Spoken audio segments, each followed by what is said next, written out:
That was horrible.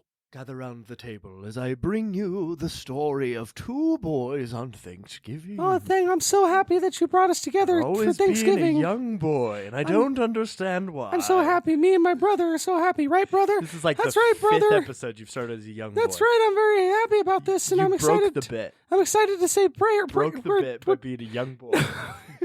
Well, you can go back though. We'll go back. I'll roll with it because I am an improver to the day I die. I will go with it. Wait, I'm feeding you gold over here. You okay? are. Frankincense and myrrh would be a different month. Okay. Take it around the table like two young boys are eating Thanksgiving dinner. One turns to the other and says, I'm so happy to have stuffing this year. And the other turns to his brother and says, I'm allergic to it. I'm going into anaphylactic shock. The mother leaves the table to get the epinephrine pen, returning only to find that her epinephrine has been replaced with silly string. What silliness ensues as she covers her child in silly string. Oh, I'm so happy to be so silly as I'm dying on the floor. And the boy dies, thus creating the worst Thanksgiving. This is the worst Thanksgiving. And we've brought it back. Hello, yes, I am Derek of the podcast That Was Horrible. And I'm Frankincense, brother of Myrrh, and he just died on Thanksgiving. That was gold. What do we do on this podcast? What are we doing here we review the movies that are terrible, but only the horror ones. But only the horror ones. You go by a different name sometimes, don't you? No. No, never?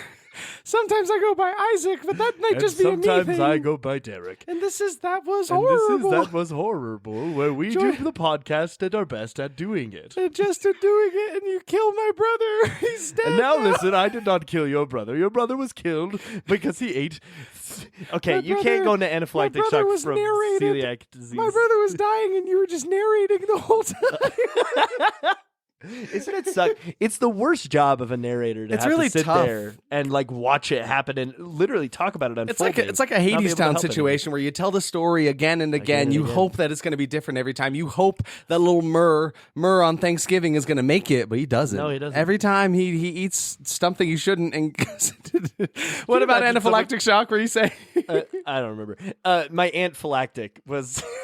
Shocked at the content Absolutely of this. appalled. We're supposed to be family. It's Thanksgiving, Derek. Well, it's almost Thanksgiving. We're about to. And I'm thankful. I'm thankful too. What are you thankful for? I'm thankful for this podcast, man. That's great. I'm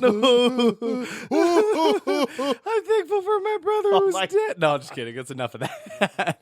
No, I'm thankful too. I am also thankful for the podcast. I am thankful to all of you who decide to listen to us whenever you choose to. If this is your first time, thank you for joining. If this is your 77th time, thank you so much. So sorry I killed Murr. That was in poor taste. And honestly, if you're new, you don't recognize Murr, but Murr's actually been in every single episode since day one. You might not have noticed, but he's a key component, and we really will miss him. A moment of silence here for Murr. And that's thank you, slurping into some turkey. You know what else I'm thankful for? I'm thankful that 2024 has gifted us so much good horror this year. Man. There are just so many releases. I'm excited to get into our ranking of the 2024 top 10 best. I'm excited and also terrified though, because how can you put all these movies into a rating system? I mean, I already have. That's true. You keep an ongoing list. I'm not committed to mine yet, so it's gonna need some I actually went through it yesterday, and I was like, I think I'm feeling it. You feel pretty solid about currently it. 38 films that were horror. Just horror. This year. This year. That's insane. That's insane. I'm feeling pretty good about my top 10 right now. Yeah. Currently as we sit. I'm looking at it, and that's a secret from all you folks here over at home. Have you watched any of those good ones recently? Any last couple weeks? What did we watch recently that we haven't talked about? Gosh. I mean, we did release an episode on Heretic. We watched Heretic. If you haven't listened to that yet, go check that out. I watched, I have watched a lot since the last time we recorded. Actually. Yeah. I watched Mr. Crockett. Oh, If right. you haven't heard of Mr. Crockett, It's basically Nightmare on Elm Street meets Dr.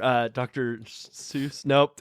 Doctor Strange. No. Doctor The guy- Doolittle. No, the guy, Mr. Rogers. Mr. Mr. Roger. Mr. Rogers. No, and it had some of the craziest practical effects I've seen all year. That's actually saying something. I loved it. It's been a wild year for practical effects. You will love that movie. You gotta watch it. The movie itself was fine. But the effects were fun. One I do want to comment on is a movie called Milk and Cereal. Yeah, you sent this to me, and it seems very interesting. Milk and Cereal, like serial killer, Serial. And they literally just took the idea of a serial killer is a person who drinks a lot of milk. And this is something I've said about Derek for a long time. Derek loves to antagonize me by going to the milk, grabbing a glass, and just pouring himself some milk and just sitting there sipping on it. That's serial killer behavior, it is. And this movie proves it. And, I've started a diet recently, and I don't drink as much milk, and I kind of miss it. But does that mean that your bones are pretty weak that now? People are dieting can't be serial killers? Yes, which is kind of backwards. absolutely. I would think it would be the other way around. But anyway, so Curry Barker, he is a YouTuber who decided to make a full-length horror film, and he made this movie called Milk and Cereal, and instead of releasing it to like the public in like the theaters and stuff, he did try, but then he changed his mind and actually released the full film. Let's release the full milk. The society is ready for it. The full film. Unleash the milk on YouTube. So it is actually free to go watch right now. I highly recommend this film. It was 62 minutes. A $600 budget, and $600? $600 budget. It? Yes, it's what, an hour long? It is. Yeah, it's 62 minutes. It's worth a watch because, like, I don't know. It took the idea of like fan film or like a found footage pranking type video, that kind of idea, and made it into a really, really successful horror film. And there are some shots in this movie, specifically of the main character that Curry Barker plays, that you're like, you're creepy.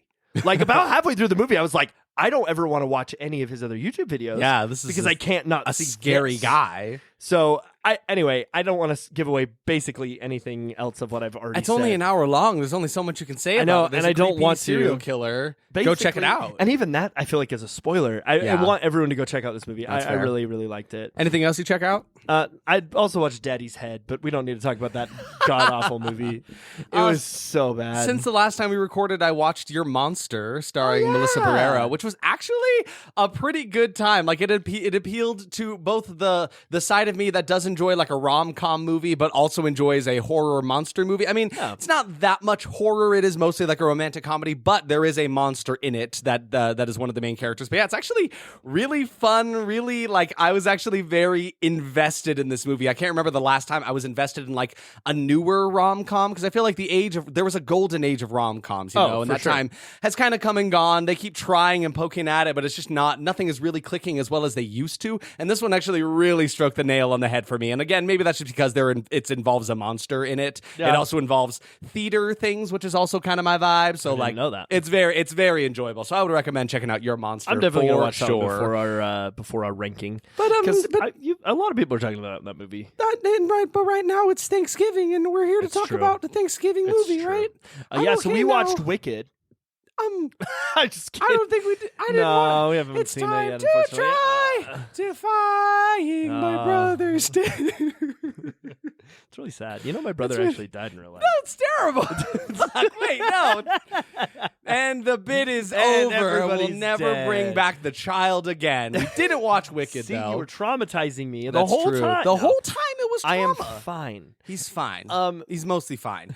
No, everybody's talking about Wicked, though. That green lady. Yeah, I'm seeing it in a couple days. Very excited. I've heard good things about it. I've heard great things about it. It's not a horror movie. No, it's not. Not even a little bit. But we cross over with the musical theater industry. So it's just something everybody is talking about. Like you can't escape it. Everybody's talking about Wicked. I'm honestly really happy about that, though, because I was super worried it was going to fail. That's a whole nother conversation. That's a whole other podcast we have. Let's talk about ThanksKilling. Go and listen to That Was Wickedable, and you'll get our spin-off podcast. Oh, God, now we do. Shoot. No, ThanksKilling. No, ThanksKilling from 2008. You ever heard of this one? You ever heard of this movie? I sure hadn't. You ever heard of this movie? Derek did, though. I watched this movie when it came out. Derek saw this thing. He's seen this before. I unfortunately have. Derek, how much of this movie did you remember before going into it? Dude, none. I remembered literally one scene. I know, watching the movie with you made it seem like it was basically the first time you would watch it. I'm going to pretend like I've never seen it before. Honestly. Yeah. I mean, I did watch it, 16 years ago? Yeah, that's So basically a whole other lifetime ago. That was half of my life half ago. of your life. Yeah, exactly. There's no way.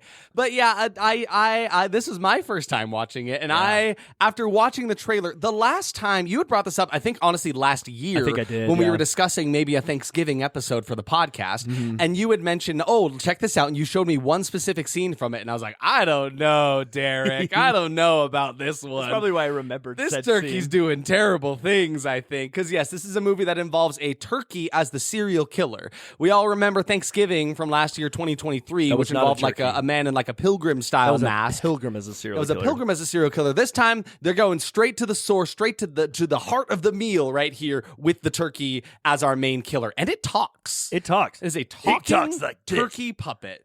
No. That's, God. that's still better than what it was in the movie, This though. is me as a turkey.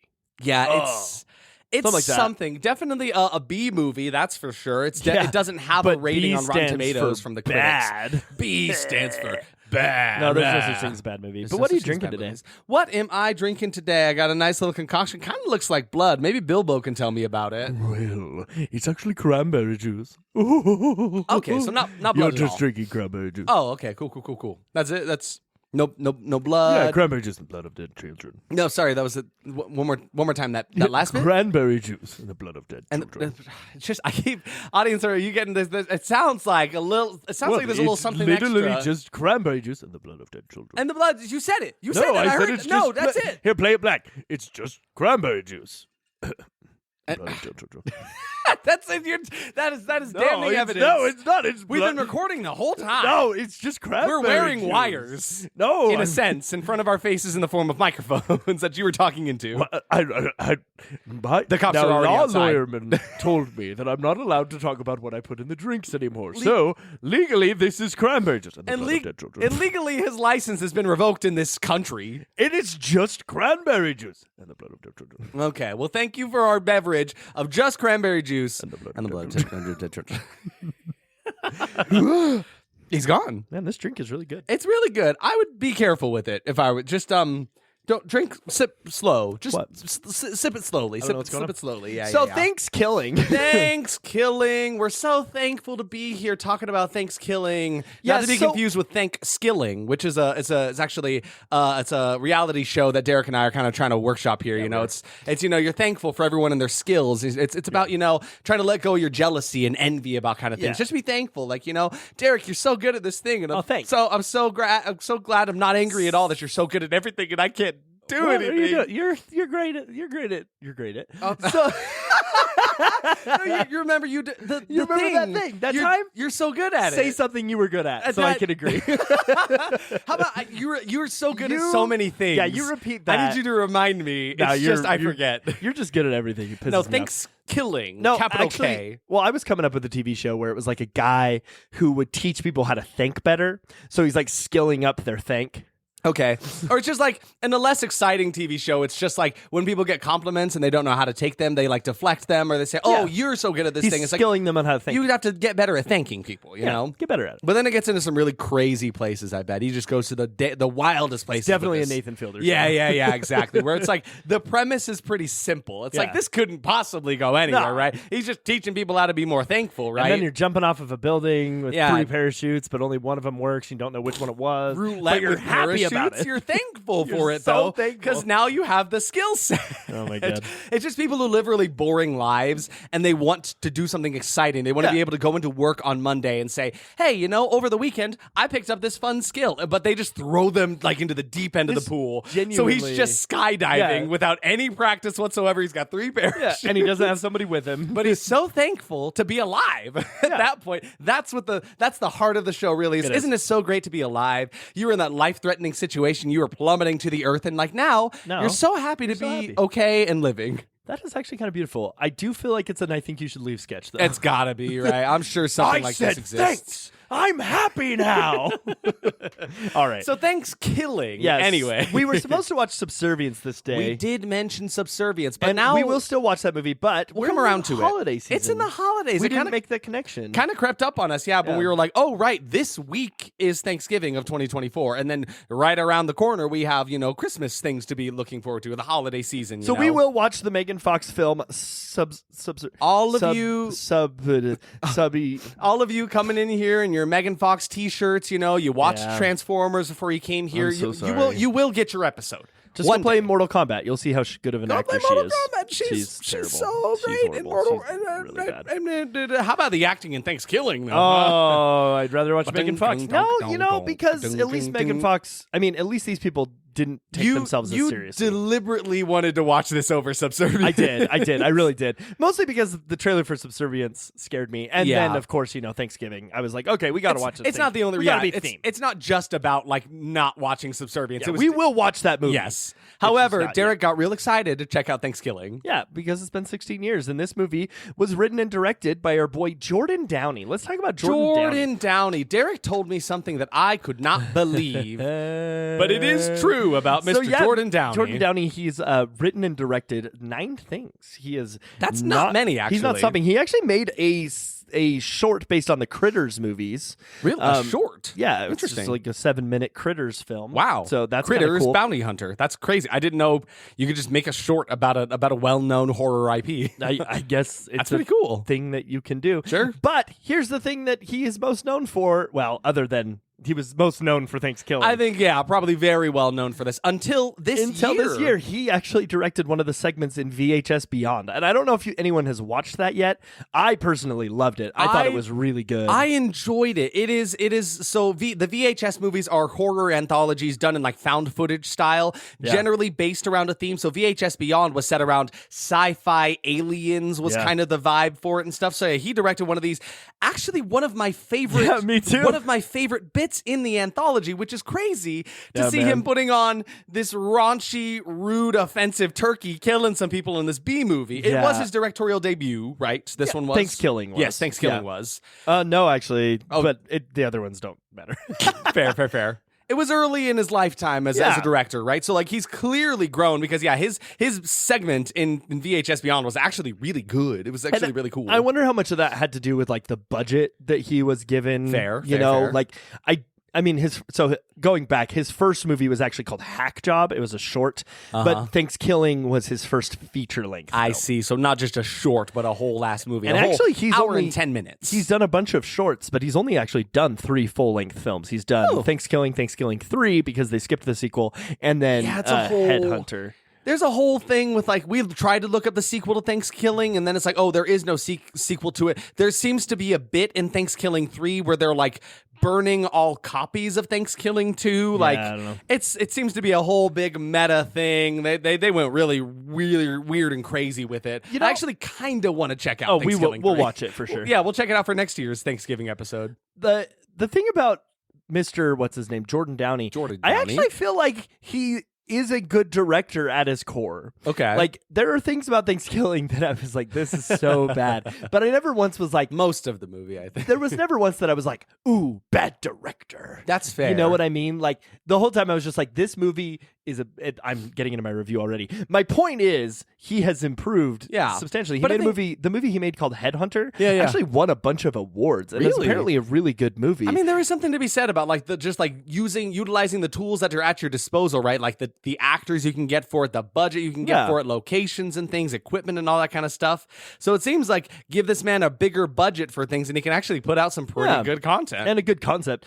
But anyway, him being in charge of that one on VHS.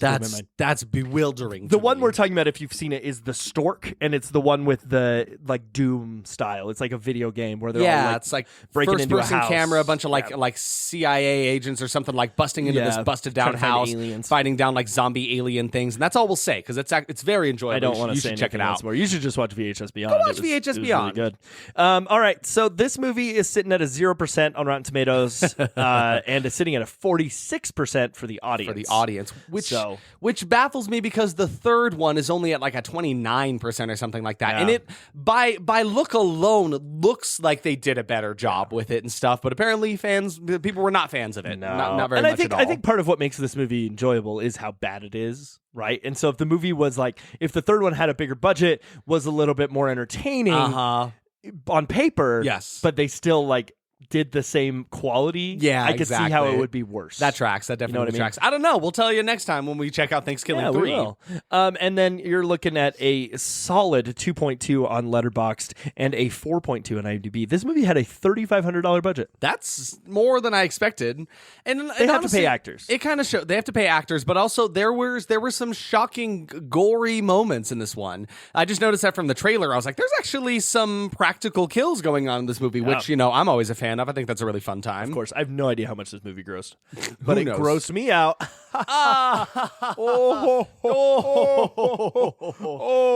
The only thing funnier than that was me leaving. What? I don't know. You left the theater. I never got in. Who was sitting behind me? What were they poking me with? Oh, gross. Not everything has to be a dick joke, Isaac. Yeah, tell that to this movie, Derek. It's one of the raunchier movies we checked out for the podcast. This is the raunchiest movie we've arguably ever one of the if not the raunchiest. Yeah. I would have to think back. Want to read a couple Rotten Tomatoes reviews? Well, let's read a couple, i.e. 2 Rotten Tomatoes reviews. There are only 2 critics reviews for this movie on Rotten Tomatoes. So I said 0%, but it is technically no percent. Yeah. For the critics. Because there are not enough critics ratings for it, right? So do you want... If it was rated, it would actually be 50% because one good, one bad. I guess that's fair. That's why they don't. Do you want the good or do you want the bad? You take the good, you take the bad, you take it all, and there you have the facts of life. I'll take the good. Okay, I'll take the bad. So you start us out. ThanksKilling is far from a good film, ranking foul on almost every aspect of filming. Ranking foul.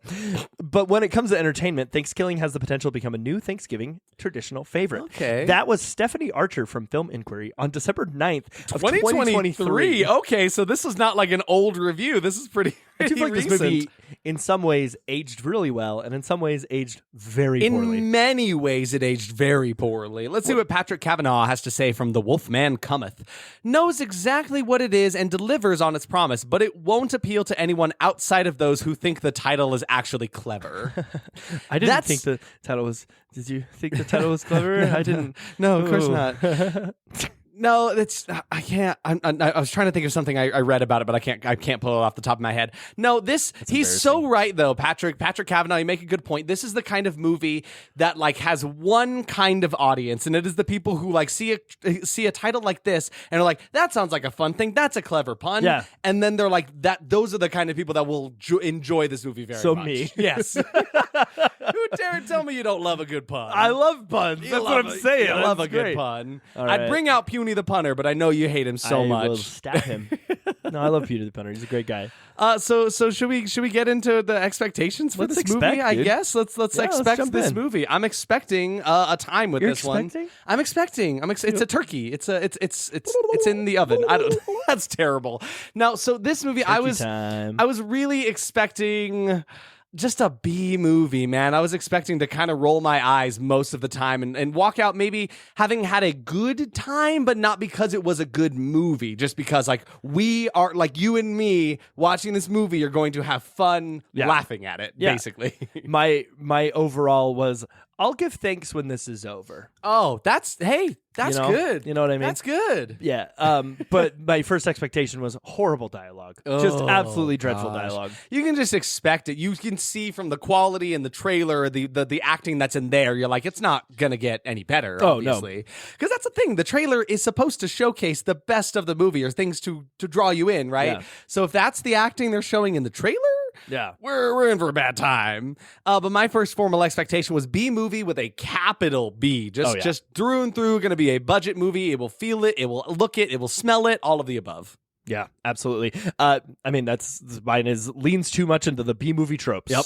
But a little bit different than your expectation, because mine was like, this is going to think I'm going to be a budget movie. I'm going to lean into the things that make budget movies. Right. You know, like The over-sexualization, really corny dialogue, crappy effects acting, that are bad funny, effects that yeah. are funny, 'Cause the that- overuse of After Effects to make the graphics. blood and stuff. Yeah. Like it is really a thing. There is a turning point where your budget movie can be so bad that it becomes like this cult classic lovable thing, you know? Yeah. And I feel like there were definite moments in this movie it was trying to go that direction. Yeah, for It sure. really it wanted to at least. Yeah. I said just unnecessarily raunchy and offensive. Again, this is going off of some knowledge of one of the scenes Derek shared with me and stuff, and I'm like, I know this turkey killer is gonna go some places that I don't know if I love, but we'll find out. You know, you'll see. I completely forgot I showed you that scene. Yeah, you like totally last did. year. I think it was around this time we were gonna maybe watch it, and I was like, "Is this okay for the podcast?" Which is so funny Look 'cause how much our podcast has grown up. Yeah, because I think I remember last year you being like, I don't know if this is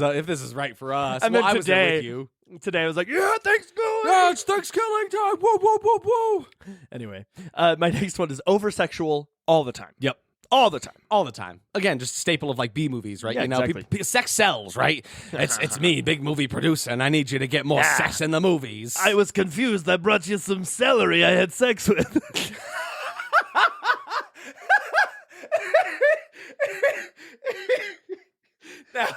No. That's what you wanted. You said you couldn't carrot. I don't know. You didn't carrot. Now hold on here. Now I told you sex sells and you brought me some celery you had sex with. Did you have sex with the celery before I told you I needed it? Or did you hear me go get celery, have sex with it, and then bring it back to me? I don't know, but I brought you a beet because you told me to beat it. Do you have any mushroom over there?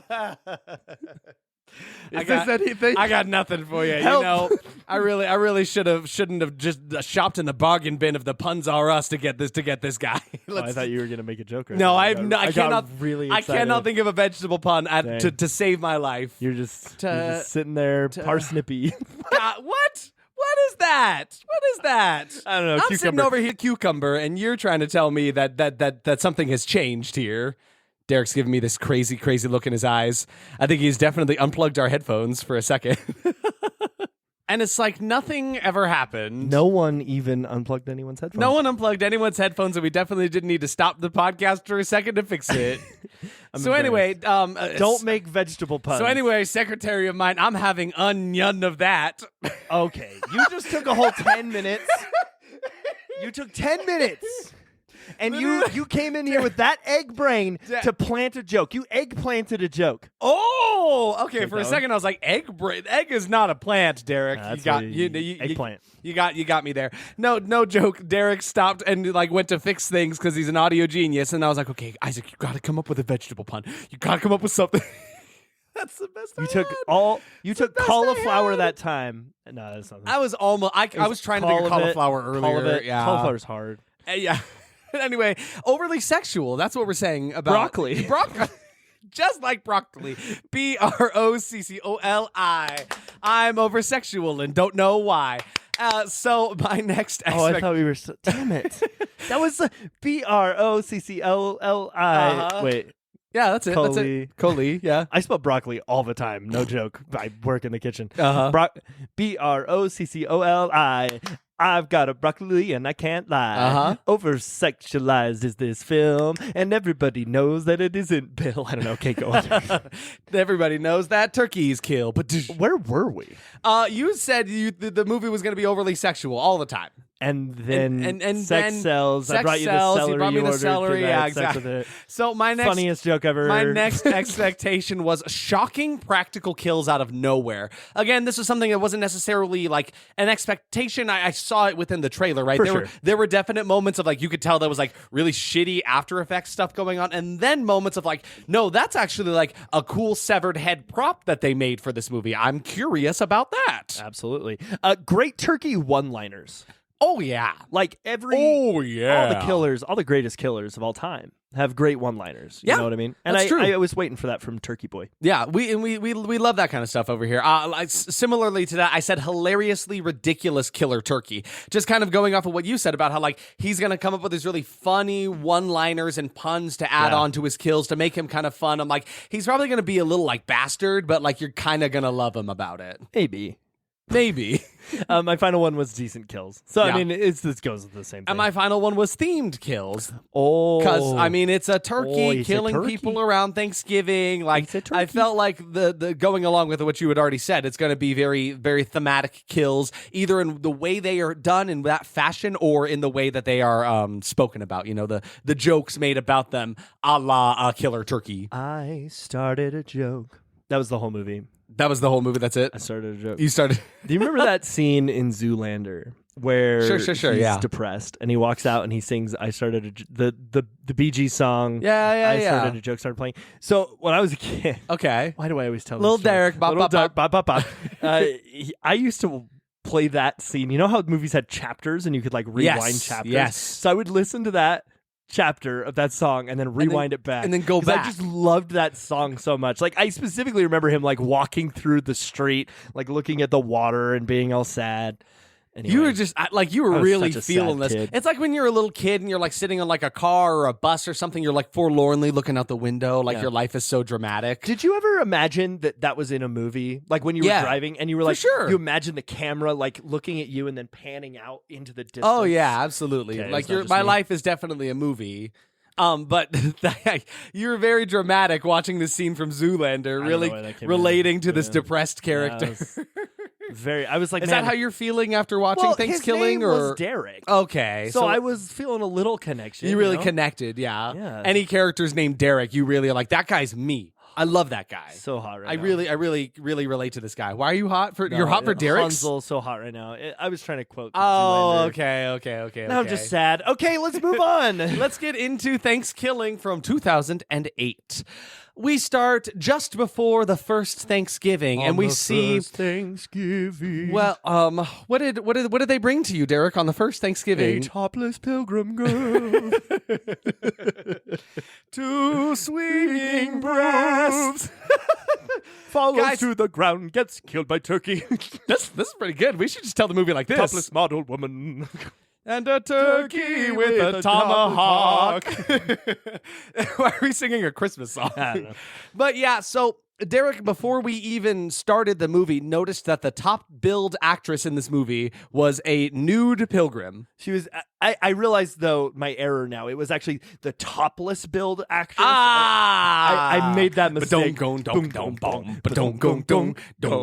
Yeah, so it's just immediate. The first shot of the movie is just boobs, just filling up the whole thing. Like literally one big boob. Yeah, like it's one just singular right in your one, face. just right in the whole screen. And so, yeah, it's one nude pilgrim woman running from something. You just see this like monster POV camera, which is really just like the same footage low to the ground with like this pink fuchsia It purple really- filter you can- over it. You can really feel the Evil Dead inspiration. Yeah, or at least that they wanted it to feel like I Evil mean, it Dead. can be inspired even if it's not good. I guess that's fair.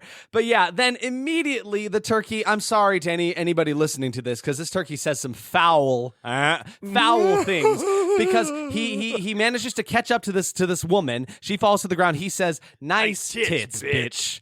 That's all. I feel I don't awful feel like we saying. should say I any of say this I stuff. feel terrible saying that. There's a lot more of that kind of behavior. if you're not into that, from please Mr. Turkey. don't listen to this And we had our HR representatives talk to us. We're gonna have a strong talking to with Mr. Turkey of ThanksKilling Yeah. because this was just not okay. We have been told, like my mother told me when I was a child, that it is all right to say these things as long as they were a quote. So That's fair. we are all right to say Okay. nice tits bits because it is a quote. It is a quote of from a this turkey. horrible turkey. There are certain things we will not be saying that he No. did say, but please understand that this turkey was very much in the year 2008. Yes. and would not be socially accepted. Today. Absolutely not. And honestly, should it have been socially acceptable then? Probably not. Definitely shouldn't have Probably been. really shouldn't have been. Definitely the kind of things that should have never been socially Yes, acceptable. but yeah, so we're not going to repeat everything this turkey says. Just like a line like that. That is sets the tone for the rest of this movie. Nudity, offensive words said at the expense of foodity. women, a foodie, and then so yeah, the turkey says that cleaves into this woman with a tomahawk. Blah! We splash open the opening credits, and so. This is what we're buckling in for. So strap in, everybody. This is going to be ThanksKilling. So we now meet the college kids. You got Kristen and Johnny and Allie and Billy, but Darren's there, and no one knows why Darren's there because he's a nerd.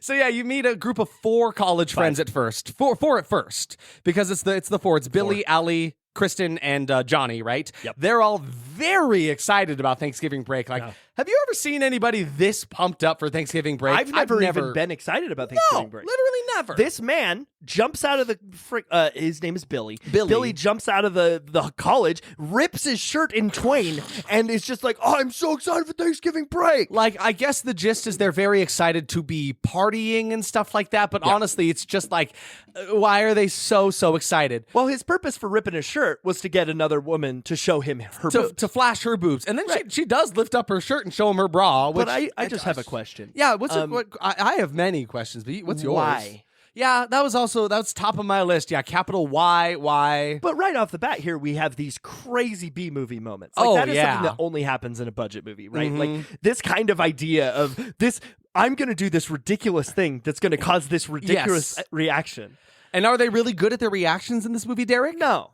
No, absolutely not. But so you've got these four, and then very quickly, so it's established these four are friends. Then this one kind of nerdy guy comes up to them, and Billy's, his name is Darren, so Darren. he rounds out this group, and Billy's like, no, it's cool. He's in with me for some reason. Billy and him are friends, right? It doesn't ever really explain why the two of them were buddies at all. But already we're feeling like the main B-movie, horror movie archetypes that you need for every movie, right? You need like the jock, kind of handsome guy. You know, you got him and Johnny. Kristen is like the kind of like goody girl who falls in love with the main guy. You got Billy, who's kind of like the raunchy wild card of the friend group. You got Allie, who is kind of like, you know, the one who's kind of how would you describe her? No, I don't like that word. No, I don't either. That's the problem. Promiscuous. Promiscuous is better. Yeah, that's better. Yeah. No, that's not good either. Free with her body. Yes, gives it away with ease. Which, I suppose times have changed, right? Yeah. And like we want people to feel comfortable in who they are. Yes. This movie treats her her wanting to be who she are. Yes. Who she is as to like quote the movie, acting like a hoe, as Billy would put it. Yes.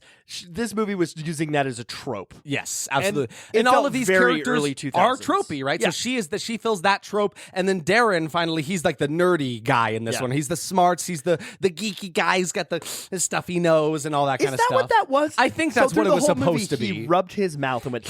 Yeah, and so I think he's just trying to be like, got a stuffy nose. I thought he was just Darren. like wiping his lips. I have no damn idea. It's terrible. No damn idea. But so now we have all successfully filled out all of these horror movie, B-movie stereotypes, right? And honestly, the way it is filmed and acted and lit, everything about it kind of feels like when you have a new job and you have to watch those like mandated corporate training videos. Oh, yeah. It's like, here's what not to do at your job. Here's a bad example of these kids. Don't drink and drive, blah, blah. They literally do all of those examples. It's exactly, insane. yeah. But so they're just they have such awkward conversations with each other. How's the dialogue in this movie? How's your expectation living up? Oh, dude, the dialogue is so freaking bad. It's wretched. It's atrocious. What's really funny though is like all of them are kind of sharing awkward dialogue between each other in the car as they're riding to wherever their destination is. And there's a weird moment where like all of them kind of have a bit to talk about like the importance of family and like we should really just go home and spend time with our families. Oh, I love my mom. I'm gonna give her a great Thanksgiving weekend or something like that. For example, here's an example. Yeah, of lay it dialogue. on me. So this was back earlier after she showed her boobs. Yes. So, what's her name? It's Kristen? Allie. No, the other one. Oh, Kristen, yeah. So Kristen looks at Allie and says, pull your shirt down, honey. And she says, it's Thanksgiving, not Titsgiving. And then she says, I just thought they would want to see my glorious boobies. That's actual dialogue. That's real. You can tell this movie was written by a man. Oh, wasn't it? my goodness. By a very horny man. Absolutely, yeah. But so the dialogue is pretty atrocious, to say the least, right? Yeah. So now there's some random man in the woods who they refer to as like the hermit. He does have a name. His name is Oscar in the credits, but I don't ever hear anyone say his name. He's out in the woods. He loses track of his dog, and the dog comes across a totem. Like you see a totem pole, but like a really small one that's just like chilling in the dirt on the ground somewhere. And then the dog proceeds proceeds to pee on said totem, causing the earth to rumble. Oh, yeah. And then our wonderful killer here, the turkey from ThanksKilling, just pops up out of the ground because it got peed on. Yep.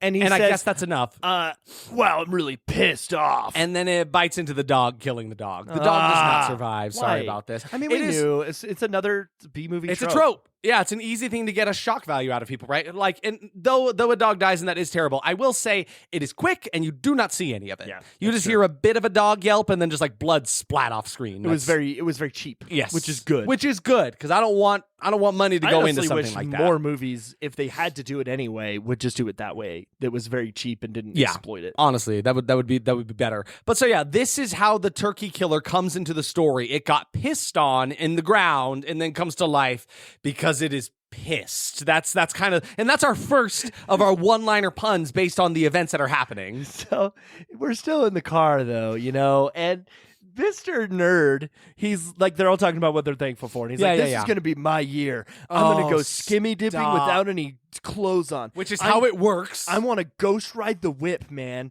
2008's reference. Yeah. Woo! I'm going to have sex with someone in this car. Yeah. And for once, it's not just going to be me by myself. I'm going to be doing the one who's doing the sexing.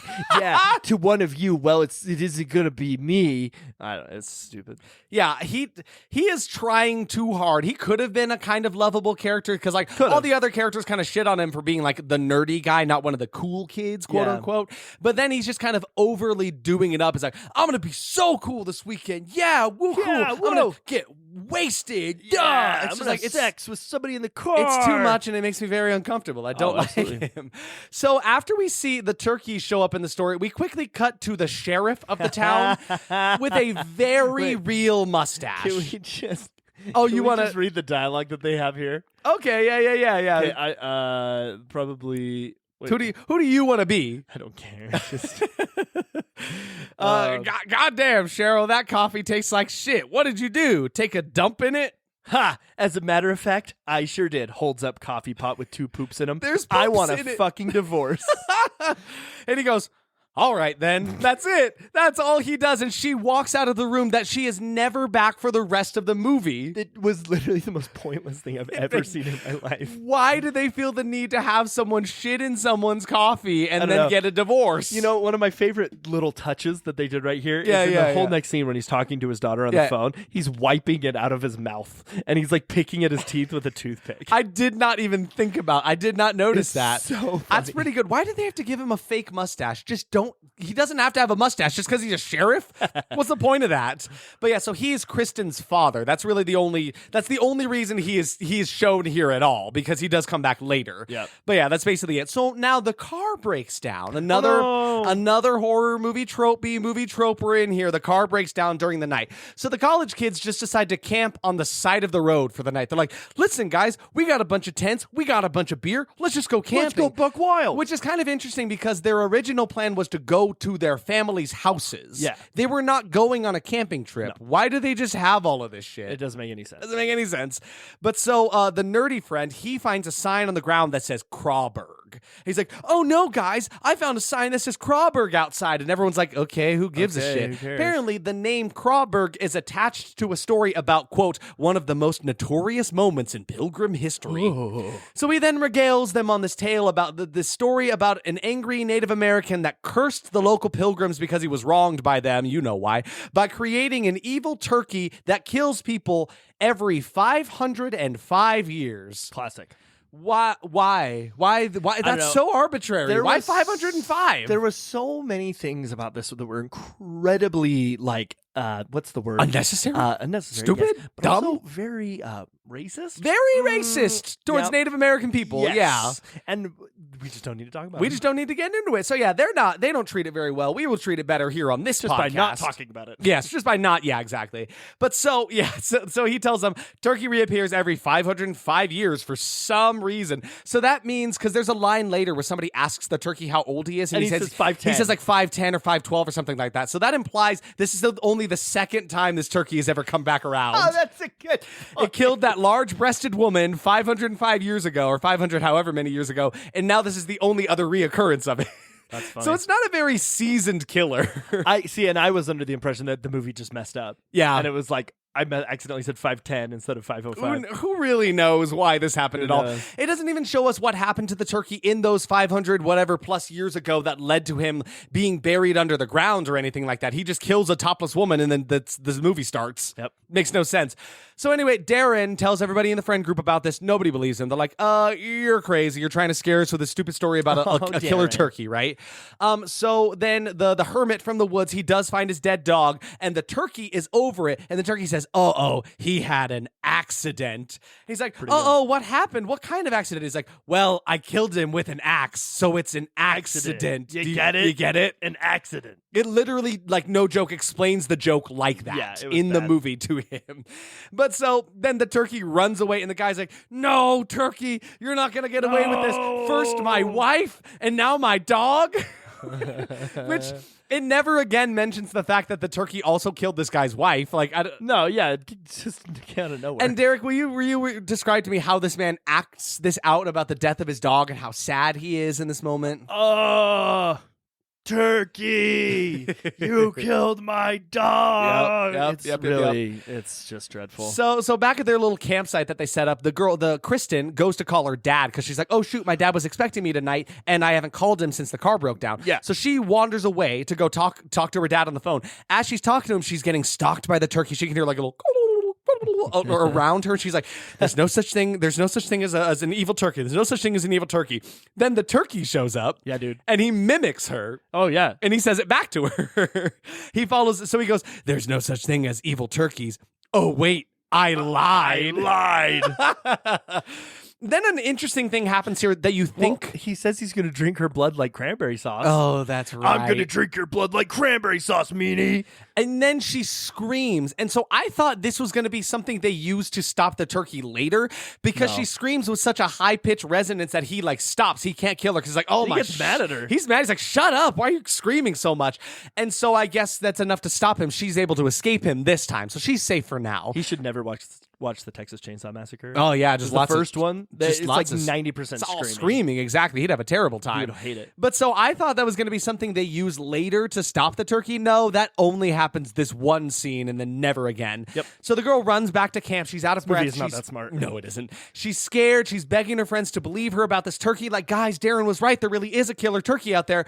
Nobody really does. So she goes back to her tent angry. And then suddenly, out of nowhere, the friends are still around their campfire. And then the turkey, you would assume, just launches this rabbit into the fire.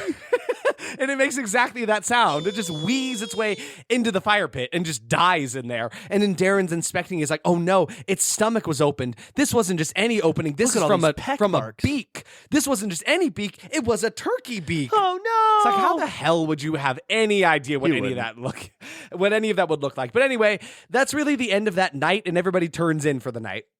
One of them, though, Billy, he slept outside in his sleeping bag, and when he wakes up, he finds that old hermit guy standing above him with a shotgun in his hand. He's like, whoa, man, what's happening? He's like, no, you don't understand. I saved your life. You can just call me your guardian angel, kid. It's that awful. Damn turkey came along last night and was ready to peck your heart out.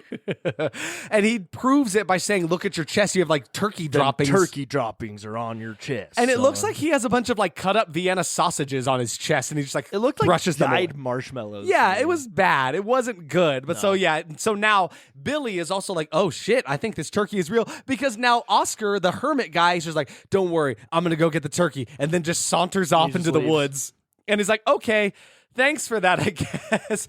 But so they get back to the car. They manage to fix it really easily out of nowhere. It's like, okay, back on the road. It did that other B-movie trope where instead of like actually solving a problem, they just made this stupid thing. Yeah. They just like did something stupid. Like he just put the wrench in and like turned it 3 times on a bolt, and then all of a sudden the car's fixed. Slams down the hood. It's like, all right, she's fixed. And he's like, got her done. He's all proud of Yeah, himself. it's He's stupid. like, oh, look at me, I did that. So they drive away out into the distance, and now the turkey is on the side of the road, and he's hitchhiking, manages to get a ride from a dude, and then holds a gun up to man's head, and then quick. I mean, like there's a weird moment there where he's like, please don't. I have a daughter. He's like, call your daughter. And then while he's on the phone with his daughter, well, gunshot to the head. You forgot to mention how he got into the Do you car. want to mention how he got? I was gonna gloss over that detail. So this man driving the car pulls over like the turkey himself is a prostitute or a lady of the night. And he says, what is he? His ass, cash, or grass? Is that what he says? And then he asks him to come in and he looks at his butthole and he's like, oh, you got a nice little butt there. He's like, that's a tight butt or something. I'm not going to look at the words. It's gross. This is why I didn't mention My point is, this implies, bring it down with me. Yeah, let's this get is down a on a very real serious conversation. Serious level here. Hold our this hands, implies if you will. that in the world of ThanksKilling, there are prostitute animals. And this man was out true. roaming the streets. That's actually fair because for a turkey. It doesn't just imply that this man has, a thing for turkeys. It implies that he sees a turkey on the road as like, this turkey is offering their services to me. He's like, this is a normal thing. And obviously the turkey, whose name is Turkey. And the turkey talks to him too. Yeah, they have a full conversation. Exactly. So a talking turkey is not a weird thing to this man. And let me have a little conversation with the director of this movie. Forgot his name for 7 Something seconds. Downey. Is Jordan Downey. Jordan Downey. Come here, buddy. Jordan Downey, come on, step into our office. You can't present me with the possibility of something like this happening in your world because the allegations are one thing, but also, what does that mean for the rest of your world? What do you mean? What do you mean? What do you mean? Are you telling me that there are prostitute animals in your world? Because that's disgusting. That's and wrong. Wild. This is a wild thing to be talking about in this movie. Specifically, the idea of a talking turkey is one thing. Yes. Come on. Yeah. So we're like, Jordan. It's a hat on a hat. Not only is it a world where this man is not weirded out by a talking animal, or at least just turkeys. Yeah. Even if in this world it was just turkeys that talk. That's one thing. Then you're on top of that talking about the fact that there must be somewhere turkeys that sell their body for services. For and money. Maybe that service is being a delicious meal on Thanksgiving. And that's fair. Maybe that service is being a sexual consort for this man.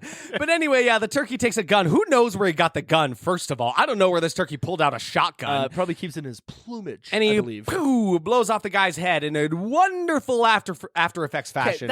This scene was actually kind of fucked. Probably the worst. His daughter. That was so messed up and then led nowhere. He could have just shot the guy. Yeah, it was I guess up. it just really wants you to hate the turkey, which I already did, but like they really wanted to drive that. Yeah, but I hated him home. for a different reason. No, exactly. It was just bad. It made me feel bad, It made me icky. But yeah, so the effects of the head blowing up, though, awful, god awful, very Awful, fair. terrible, They actually god-awful. showed that shot in the trailer for some reason, and Yeah, I hated it. I It don't was know really, why. really bad. But so yeah, the effects were very pitiful. And then Turkey gets behind the wheel and then drives away. Drives away. It doesn't really go through the logistics of how a turkey can reach the pedals and drive a I car or don't anything know like how that. that It's happens. just how it happens. And now it's nighttime. They drove away at the beginning of the day, like 7 a.m. max. So we didn't mention. So earlier in the film, when they're in the car talking about their dreams and what they're thankful for. Yeah. There's a moment where Allie says that she's a prude, and they're like, "No, you're not. Your legs are harder to close than John Benet Ramsey case." Okay, so one, insensitive. Oh my god, incredibly insensitive. Two, first of all, not that it was like kind of clever. No. but it was like also very dated. but incredibly dated. But what is so funny about this is like that gets like no response out of anybody. That's a very they all sit there and it's like and move on. Right? Yes, exactly. So now it's nighttime. They're pulling up. They're dropping everybody off from they their dropped little trip. Allie off at her house, who is the one who they're making these jokes about, right? Yes. And they're like, "Oh, Allie, well, you know her. Her legs are harder to close than John Benet Ramsey case."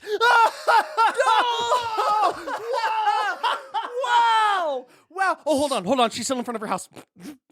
That was a really good one. That really was good joke. Literally, like she fucking like won the Super Bowl or something. Yes, They're the funniest joke cheering, ever. clapping she said her on the same back. joke twice in the exact same phrasing about the same exact person. And it's like they didn't hear the joke the first time. It really felt like they accidentally kept in both cuts. Yeah, it's like she improvised. You mentioned this. It's like they improvised it, didn't think they were going to keep that cut, so she used it later. Yeah. But they kept both of them. Yeah.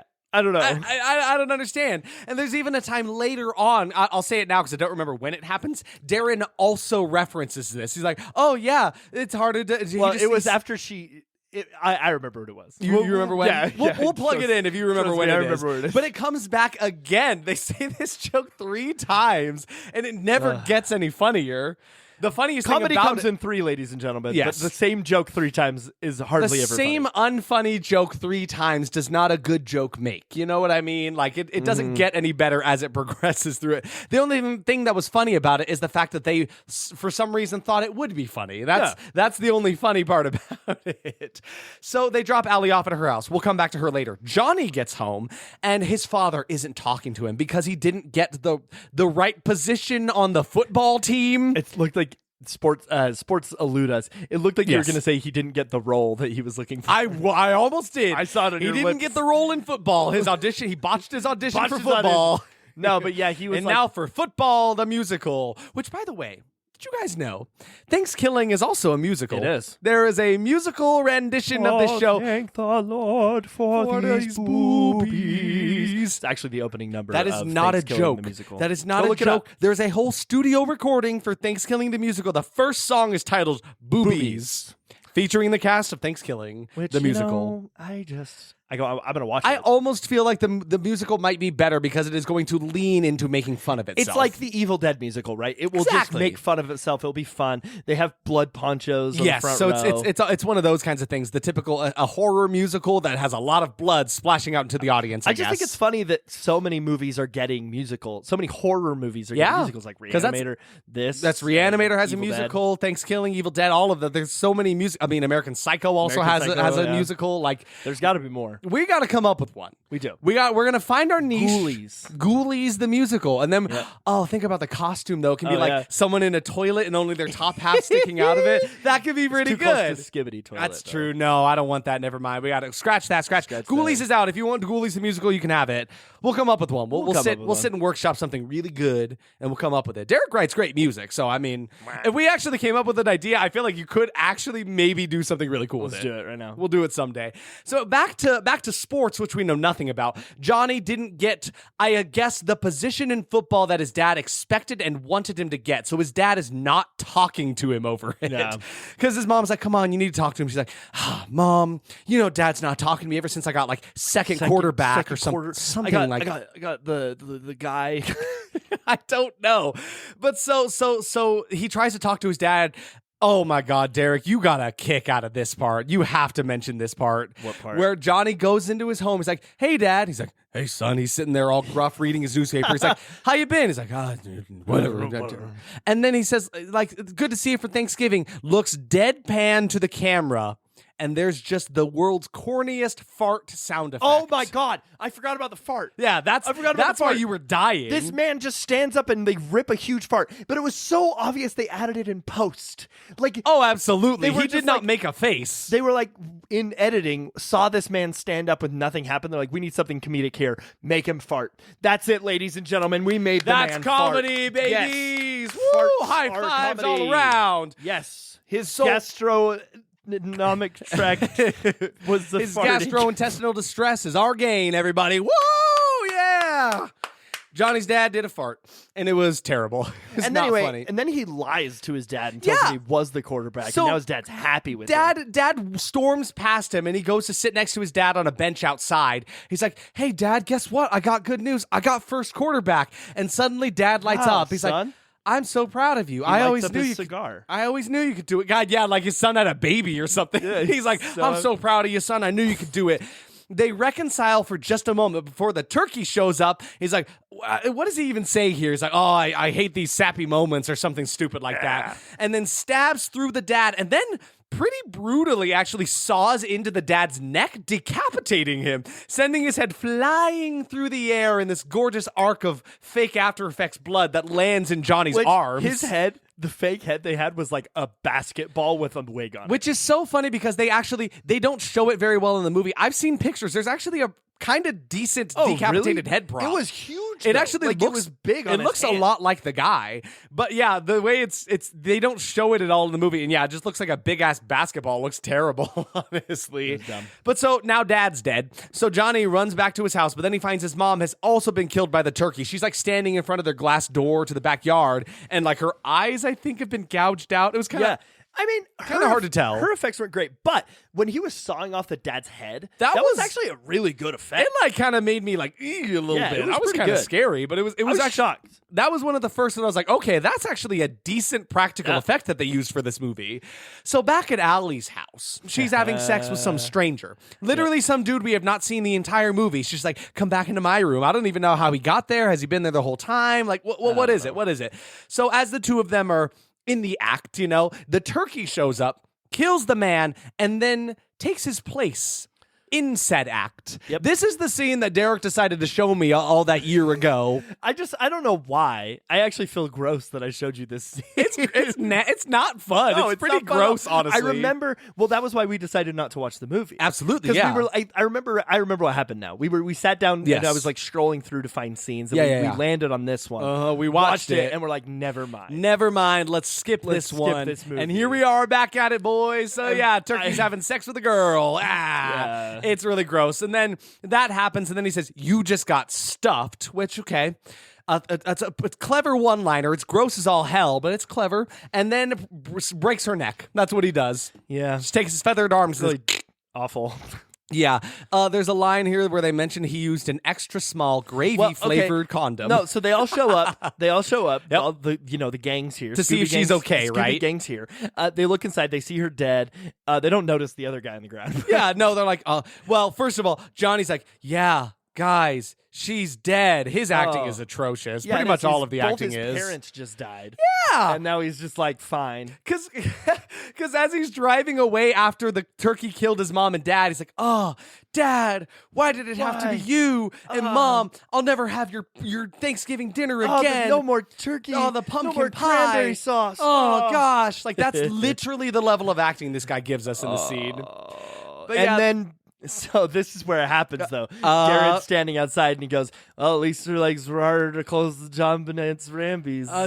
it's awful. He ruins it like I ruined it, and I don't. No, exactly. That's exactly the treatment it deserves because it just bombs. It is just not funny. It's never been funny. I don't know why they keep doing it. I'm flustered, Derek. I'm flustered about it. I was also flustered. This whole movie, we watch it with our friend Seth too. The entire time, he's like, "What? Why? What? Why?" I've never seen him so mad. He was in a actually movie. so pissed It was- about this it was movie. glorious. And that is the kind of movie that we're talking about here, where it's just so asinine and ridiculous. And why But my would favorite scene hasn't even happened. why would they make this movie? Yeah, no, there's still some crazy stuff in store for this movie.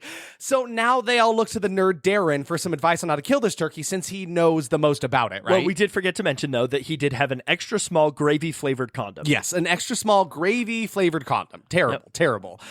So then Kristen's like, oh, because first they're like, okay, so what do? We need to find some information in a book, but no libraries are going to be open. So then Kristen is like, oh, my dad's the sheriff. He's got a shitload of books at the house. Let's go there because I don't understand why. I guess sheriffs have a lot of books, or maybe he just does. No idea. So back at home. This is a wild scene that happens. So first of all, this doesn't even really explain what happened. The sheriff is at home. He's going through his mail. He sees something in his mail that says he's won a contest or something like that. So he puts on a turkey costume. Am I getting this right, Derek? Is this thing on? No, it looked like he picked up like a thank you card, Yeah. or something, and then he's like, "Oh yes, here we go, it's time." I don't understand it. So yes, he puts on a turkey costume as he's walking out the door. The actual turkey is on his doorstep in some fucking like Groucho Marx glasses. Fake face glasses. And this is the first of two instances where this is enough for a person to be like, well, clearly this is a real person. Well, this is clearly a real person. Clearly this is this. So This is so just this is a a small person. It's like that meme, Is this a what is this? Is this a butterfly? Is that what Yeah. Is this a butterfly? Is this a But it's- butterfly? But it's instead. Is this a human being? It's a turkey human in a being. disguise. It's crazy, and it totally works. So then he's like, "Oh, are you friends?" He's like, "Oh, is Chrissy home? Oh, you mean Kristen? What does he say?" Yeah. He lets him in, and we gotta just read this. you- It's a little insensitive. Just skip over the parts that are insensitive. Like all of it? What do you? Yeah, no, we just got to read this. So now they're sitting at the dinner table. yes. You have man in a turkey costume and Turkey in a man costume. turkey in a man costume sitting across So yeah, from him. he invites him. And he's like, "Oh, you're a friend of Kristen's. We'll come on in. She's on our way home, right?" So then they just have the most awkward conversation whatsoever. So like he sneezes or something, Yeah. right? So he says, So the sheriff, yeah, he says, allergy season, No, so you say this. So the turkey says allergy season. Allergy season. No, that's the sheriff. So allergy season. Fucking weather. But it was nice today, huh? Did you just say fucking? What do you mean? Is that supposed to mean that small people can't cuss? I wasn't worrying about the size of the fuck. I was worried about the age of the fuck. How old are you? 510 years old. Fuck it then. I guess you can say it. This hazelnut. Yep. Well, I'm not gonna lie. This is pretty damn awkward, Sheriff. I'm gonna kill you now. I'm gonna take off now, he says. So the turkey excuses himself from the table because he sincerely, his plan was to wait inside the house. I'm sure he wasn't expecting Dad to be home, and so he just cannot take the awkwardness of hanging out with Sheriff Dad. He hates him so much. I don't know why this scene worked for me. It was so stupid. It was kind of funny though. I did enjoy it very much. But so then on his way out, he says something under his breath about oh, what a weird duck or something like that, right? Yeah. And that's enough for the turkey to be like, all right, I'm fed up with this dude, goes in for the kill. It's like that thing that's like, don't call me chicken. Yeah. And then he calls him chicken. Or it's like, we've all seen Elf with Will Ferrell, right? What's call his me name? an F. Yeah, don't call me an elf. Elf, yeah, exactly. Because what's his name? Peter Dinklage is short, right? And that's the joke about it. It's like that. But exactly so like that. he decides to kill the sheriff. So then it cuts away. We know the sheriff is dead now, right? And so the gang shows up to Kristen's house. They open the door first of all, Derek even mentioned this. It's your house, Kristen. Walk inside. No, she knocks on the door waiting for Dad to answer the door. And who answers the door? It is the turkey, not wearing the Groucho Marx glasses anymore, mind you. Wearing the dad's face. Wearing He the has sheriff's face. Leatherface style cut off the father's face and stitched it back together, complete with a really shitty fake mustache on it too. Dude. And he's wearing it. And for some reason, Kristen believes this is her dad. Okay, so regardless if the face worked. I'm mad. If the face worked, that's one Even thing. if it looked believable, Even if it which looked it didn't believable. even for a second. A human face tried to stretch out over the small face of a turkey. That doesn't work. This turkey is 1.5 feet tall. Your dad was like 6'3". Yeah. So you're telling me that you're fine bending over and looking at your father on the ground. She literally crouches down to a knee to and hug her touches father. the gross gullet of the freaking turkey. And she's like, yep, this is Dad, everybody. Come on inside the house. It makes literally no sense. What's even funnier about this is that the turkey acts like the dad for a second, too. He's like, oh, yeah, kids, come on in the house. And he shows them. He's like, come on in, kids. What are you looking for? That's all right. I'll be out here, kids. You let me know if you need anything. And so, for a second, you think Kristen is onto his games because Dad's like, what are you looking for? And she's like, oh, nothing, Dad. Something for a project or something like that. Yeah. So it's like, oh, okay, maybe she's smart. Maybe Kristen is like, guys, that's never the turkey. once thought that. I thought for a second. No, maybe, you did. I did. I was definitely like, no, she fell for it. But I was like, maybe she's smart in not telling the turkey her plans. No, it turns out she's like, no, it's going to be a whole thing with my dad. I just didn't want to have a long conversation. So she actually believes this turkey is her father. Yep. It is the dumbest bullshit in this stupid movie. But so now there's a montage of them just going through random books to try to find an answer to their problem. It's a pretty lengthy monologue. They make it Way seem too like long. it spans a long span of Way time. too long. But then there's a joke about oh, you finally found the book. And it's that was 5 minutes. Yeah, that was funny. So that's, again, it kind of goes back and forth between taking itself too seriously and joking about itself. Yeah, there was really no good balance. Yeah. So anyway, they finally find a book that tells them how to kill the turkey. And so they find out they have to destroy the turkey. They have to take this talisman from the turkey, which he's hiding within his plumage somewhere, I Classic. guess. And then the rest of the solution they can't figure out because it's locked behind some crazy mathematical equation. Okay, so I went back on my phone and I paused this section to look at the book. So it was just some random history book. Yeah. About a war with the Indians, right? That's all that's literally what was on the pages. I'm not just saying that. They took a copy of it, cut half of it out, and replaced it with a random E = MC squared. That's crazy. A bunch of random just mathematical equations that made no sense. It just doesn't make sense why this would And put even it back need in the to book. be the case. Why would that need to be the way you find out how to kill this thing? It's also funny because the don't answer know. they get from it is not a mathematical answer. It is. It's kill it with fire. It's so stupid. It's ridiculous. So they're trying to finish out the problem. Billy is like, well, I'm hungry. I'm going to go get some food. As he's walking away, he finds the turkey dragging the sheriff's body away. And you can actually see they did an effect where they tried to make it look like his face was cut off. decent. Which, mind you, they did with strawberry jam. That was the way they Really? did that effect, which was kind of that's actually fun. It's kind of funny. Pretty impressive, actually. It looked decent. I didn't hate it. But so then Billy's like, guys, it's the turkey. Because he's like, wait a minute. If that's the sheriff, then you must be. And then the turkey, almost in slow motion, unties the mask and it drops and it shows the turkey's face. Like any of us were fooled. I was. Like any of us really believed it was it's just so stupid. So anyway, Billy manages to grab the turkey and get him like a headlock, and somehow they manage to grab the talisman off of it, and then the turkey, beelines it. He runs away. It's like, okay, so I guess now they can kill it once Darren figures out this math equation. It's kind of losing me here a little bit. But also, Kristen just lost her dad, and she's fine. Yeah, she's totally okay. And also, Johnny just lost both of his parents. He's also fine. Yeah, and they lost their friend Allie. So it's like, they're all very cool about the situations that are happening. No emotions whatsoever.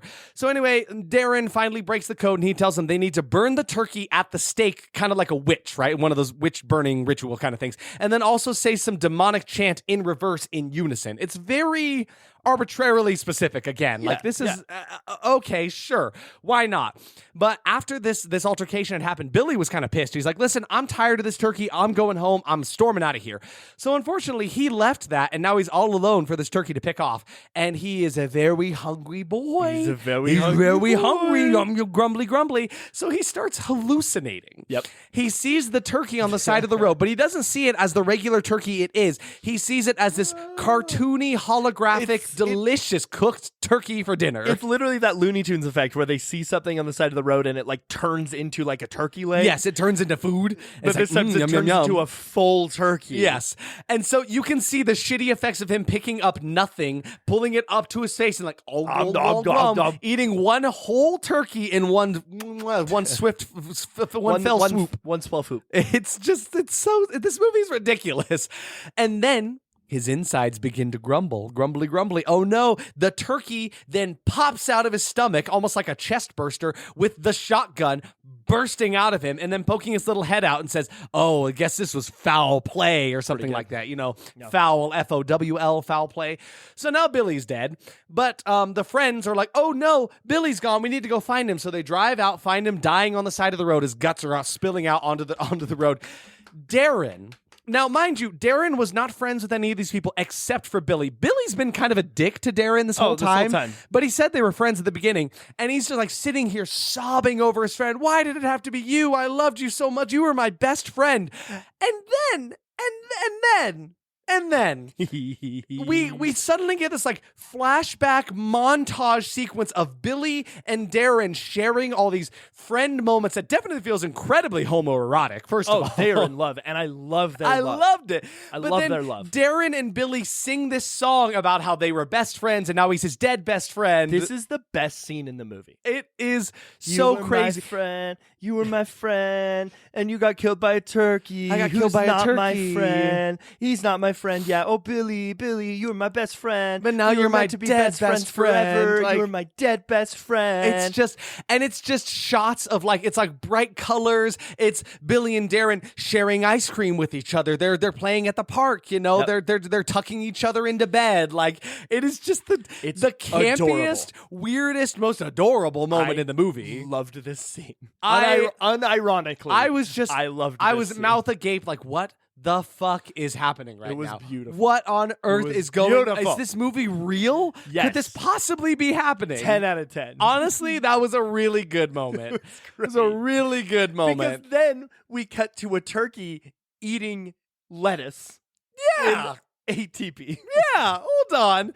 So yeah, now they're like, okay, we need to go get to the turkey on his home turf. So they drive away to go to his home, which is just a teepee in the middle. It's literally just a poorly constructed tent on the side of the road. You're giving it too much credit. That's my true. guy. That's it true. was a bunch right. of sticks with some sheets thrown and over a light on the inside, and that is it. But it is kind of funny that there's a moment where the turkey is like, oh yeah, low in calories, good fiber, like because he's a vegetarian, I guess, and that's just kind of a pun they wanted to throw in there. He was tossing the salad. So I believe is a euphemism. Absolutely. So outside of the tent, they're formulating their plan, which honestly seems unnecessarily complicated. Like, okay, I got the rope. You got these lighters. Okay, they just do the damn thing. You don't need to tell us how you're going to do it.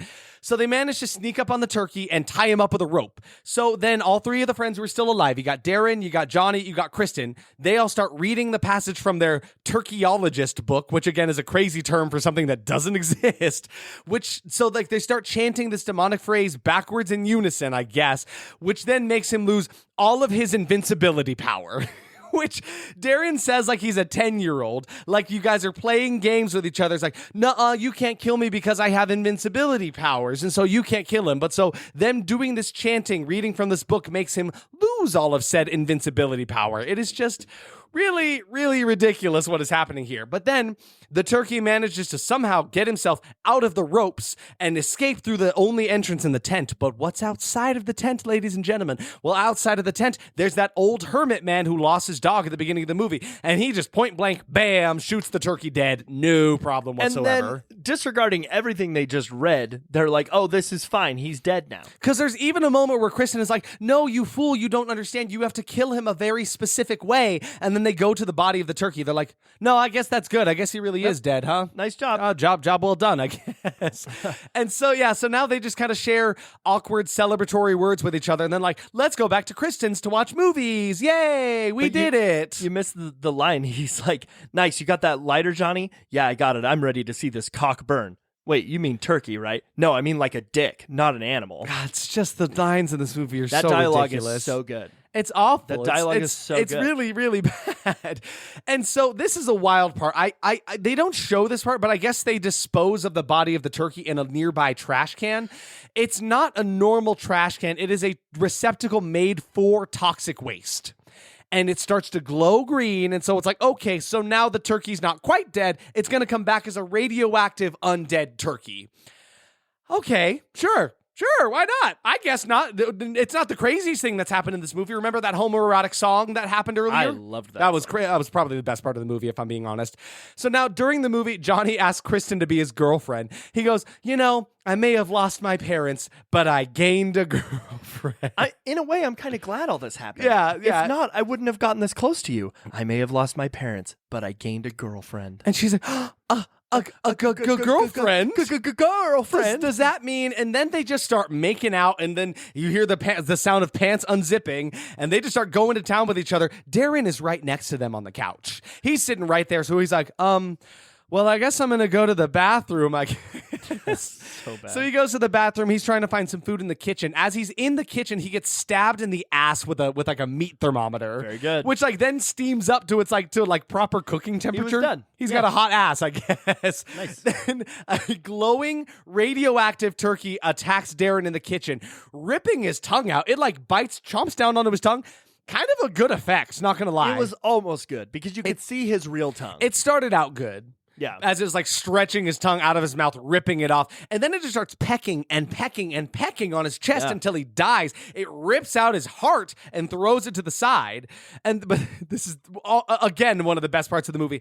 As he is dying, lying out, bleeding out on the kitchen floor, he looks up above him and he sees this vision of Billy and these blue skies in front of the pearly gates of heaven. Cutest thing in the world. And he's like, hey, Darren, come on up. Darren. Everybody's waiting for you. Everything's good up here. There's no turkeys up in heaven. Come on now. So, it was beautiful. He got what he wanted, I guess. It's just that honestly kind of sold me on the movie a little bit. It was honestly kind of funny just because of that.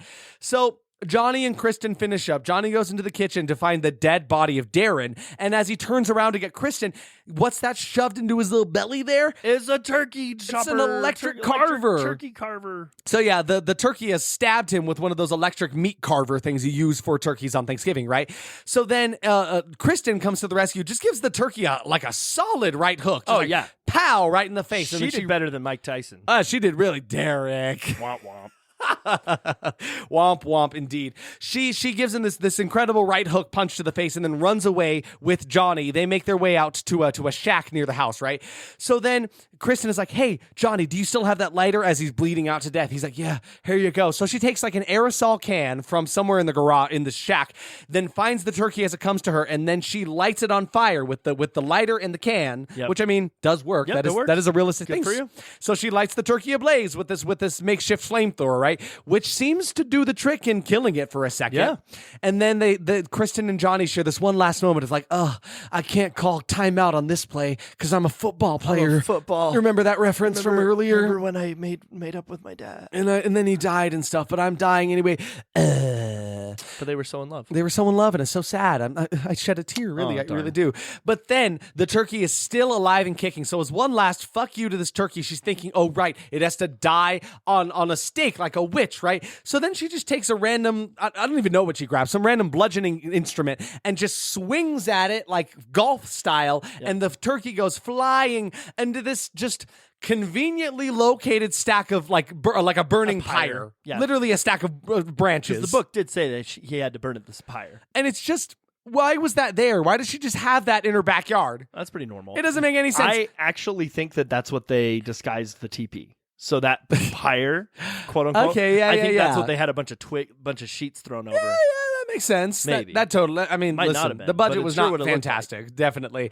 So then the turkey burns to death for real this time, and then Kristen, triumphant, rips off one of his little turkey legs and bites on it.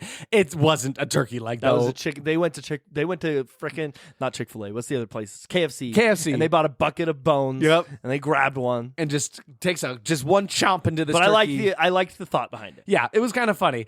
So you'd think that's the end of the movie. Not quite yet. Now we see some random family on their own for Thanksgiving dinner. They're all saying grace over it. They're blessing their meal. As they bless their meal, the cooked turkey gets up without a head, nothing. It is just like an actual Thanksgiving turkey on dinner. And he says, "Do I smell a sequel, biatch?" And then jumps at the camera. And then the end credit here says, "To be continued. In space?" Da, da, da, da. And then the end. Incredible. That is ThanksKilling from 2008. Wowee. That It was a journey. movie was a doozy. was a That doozy. movie was a doozy for sure. Shall we get into our expectations on it, this man. one? You started out this time, so you go. Horrible dialogue. Yeah, man, all of it. I mean, you heard some of it. It was atrocious, all of it. And just, again, like we glossed over and didn't mention a lot of the really offensive things they said. This movie said a lot of really offensive stuff. Really bad things going on in this movie. So if you choose to watch this after hearing about Just this, be aware of that. Go in mind there are some slur words that are used that we are not fans of, Yep, and no. you don't need to hear about. Not going to endorse those words. Absolutely not. I said B movie with a capital B. Absolutely. This movie was the budgetest of budget movies. Down every trope, every line of dialogue, everything about it. Leans too much into the B-movie tropes. I definitely think it was almost too self-aware. Yes, I think it a actually little kind of bit. got a little lazy with some of the tropes, but it did lend to some genuine laughs. Absolutely.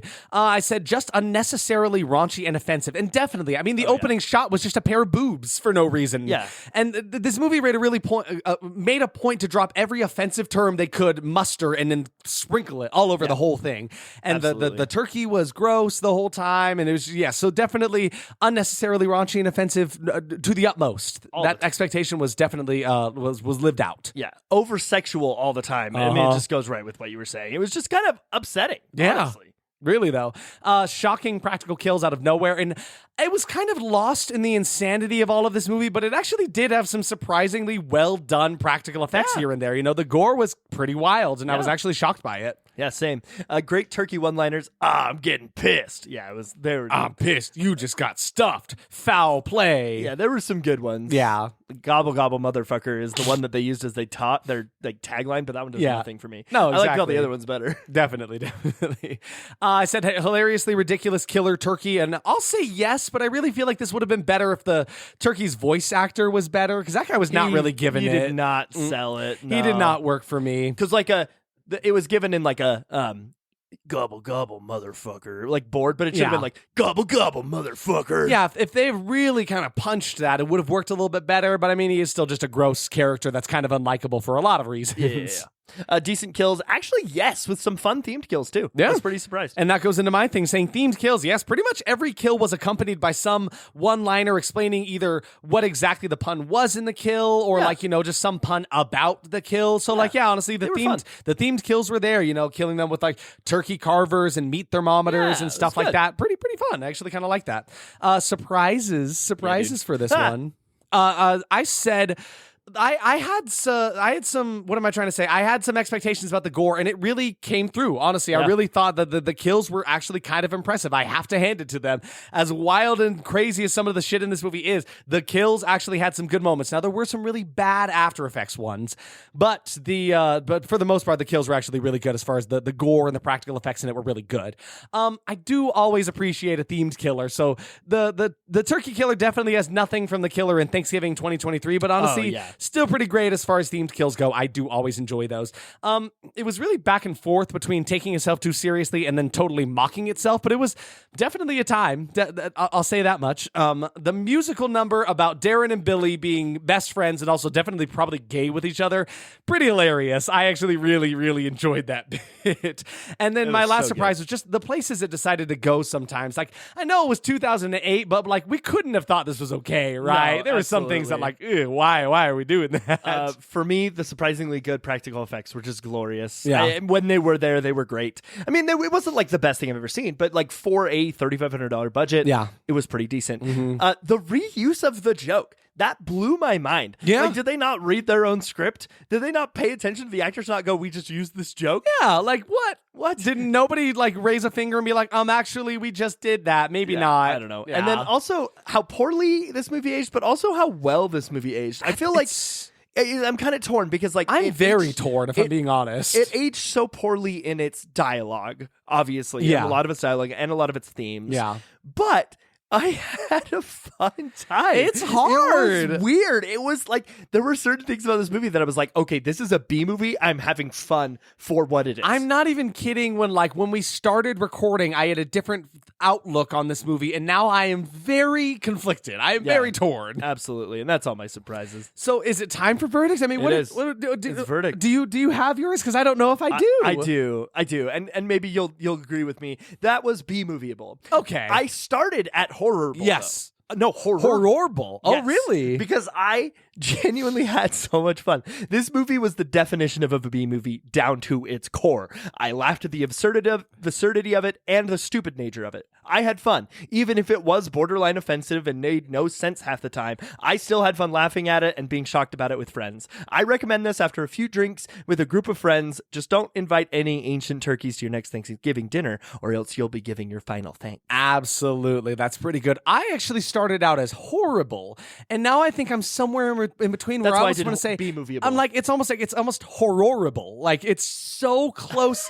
There are things that make it bad, but then there are things that make it enjoyable at the same time. So I think I'm just going to stick there. It's horrible. It's B-movieable. Like I'll agree with that, but like horrible is about where I would say like ranking. This is the first time I've been so in the middle on it. It's really tough. But like I'll admit it, this one is definitely one that is fun with friends. 100% don't watch this movie alone. But this is only because that is the only way you can enjoy this movie, by making fun of the insanity and looking at your friends mouth agape like, what the hell is happening right now? It is offensive, it's poorly written, it's poorly acted, poorly everything, and yet it is still enjoyable because of all of those things. Somehow they pull through and make it a pretty funny time. So please, don't eat this turkey dinner alone. Definitely grab some friends and family if you want to gobble gobble on ThanksKilling from 2008. Fantastic. Gobble gobble, it is me, Count Trivia, buddy. I blah love blah, you. Count How are you? Trivia's in the You're house. my favorite of all of Isaac's characters. It is because I do not have an annoying voice. I do the blah blahs and the gobble other gobble. None of the other ones. And have because we annoying are voices. secretly lovers, Derek. It is not that secret. The people of the world, they know and they love us. Then anyway, here's your trivia. I'm going to chow down got on my some own trivia for Thanksgiving ya. dinner. Oh, what is it? I gave this movie 5 stars on Letterboxd. I cannot believe you have done that, Derek. that's the craziest thing you've ever done. Derek, can I see? Let me just smash your. You don't need. I'm going to delete your account. You do not need this. That's crazy. First of all.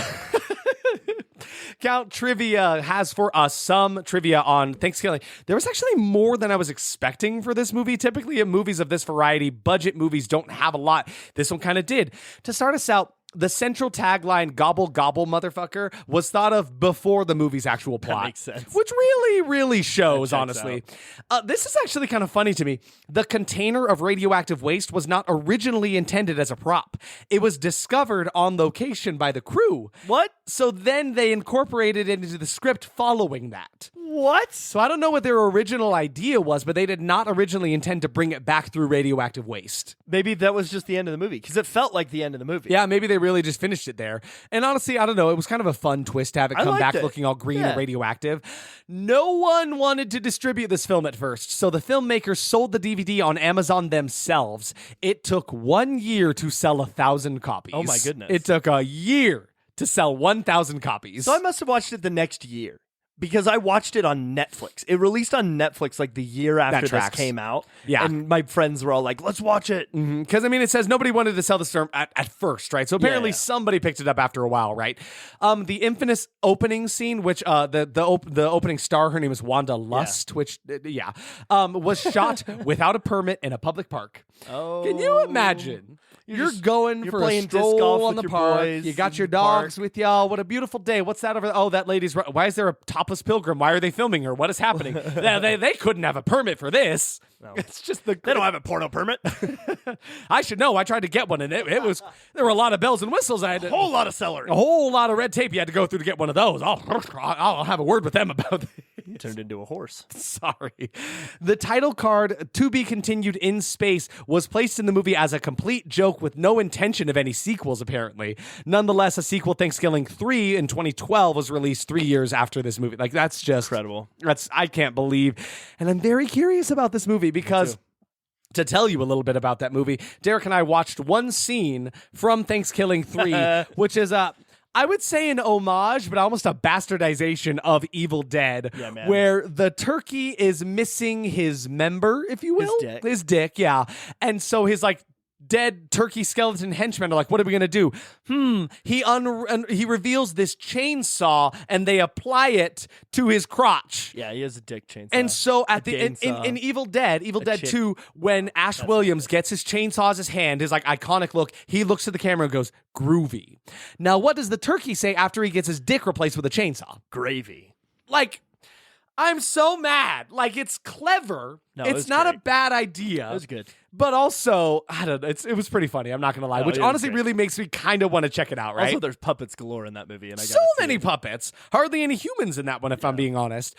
So back to the trivia. While writing the script and even through filming, creators Kevin Stewart and Jordan Downey always tried to come up with a name for the killer turkey, but nothing ever stuck. In the end, they simply just referred to him as Turkey. In 2012, while raising funds for the sequel, they again wanted to find a proper name for the character. They finally just settled on simply Turkey. It's Turkie instead of EY. So yeah, they never came up with a name for the turkey killer. That doesn't need anything. No, I think Turkey's fine. I think Turkey is just fine, right? This is really interesting. The original puppet for Turkey was designed and built by director Jordan Downey. He sculpted and built most of the puppet in the bathroom of his apartment at the time. Incredible. You just imagine like you're in your friend's house and be like, "Oh yeah, bathroom's over that way. Hey Jordan, hey, what's this? Hey bud? Jordan, listen, man. I know you said you had a thing going on, but what the fuck, man? What is this?" That's Turkey. That's Yeah, sure. That explains everything. You just have this killer turkey puppet in your bathroom here. Unfortunately, only the original hero head of the turkey puppet remains. The rest of the body and additional heads were destroyed in the making of the film. The original mold has since been destroyed as well. So Turkey is dead and gone. Darn. Good night, Turkey.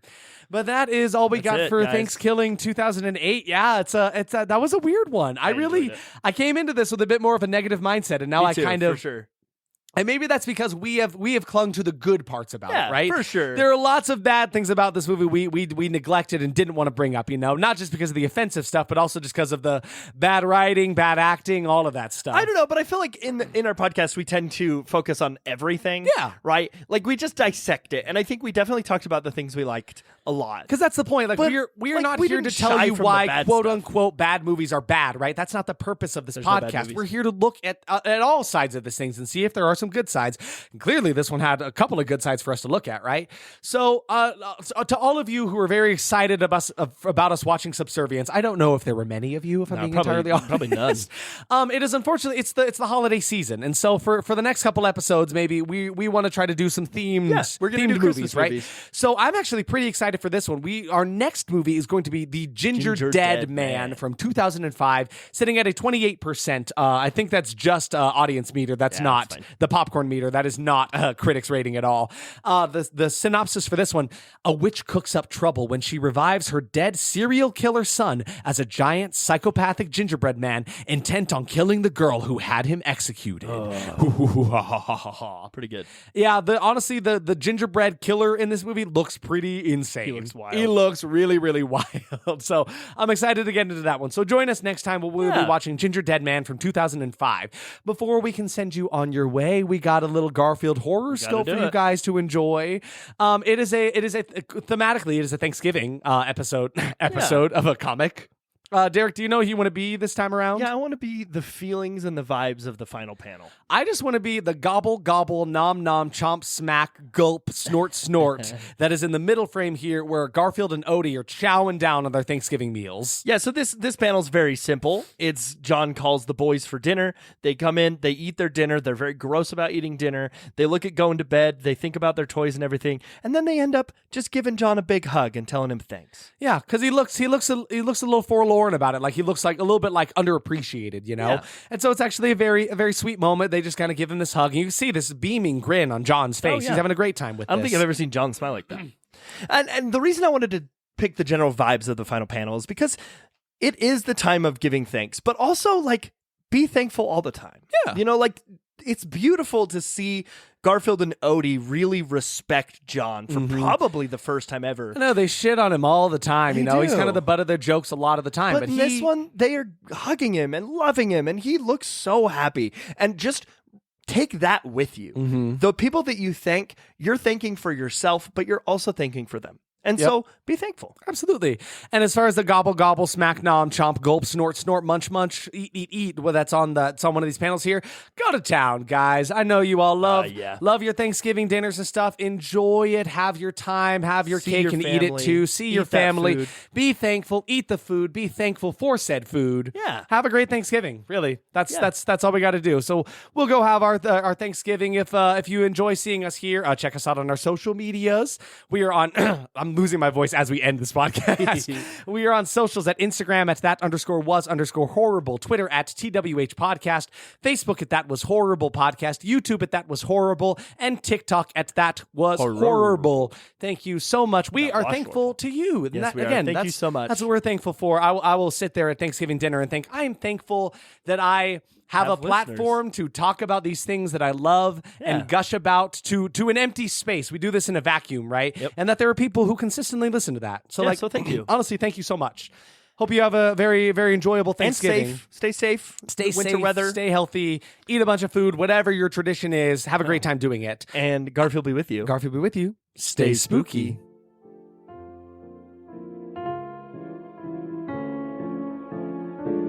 Goodbye.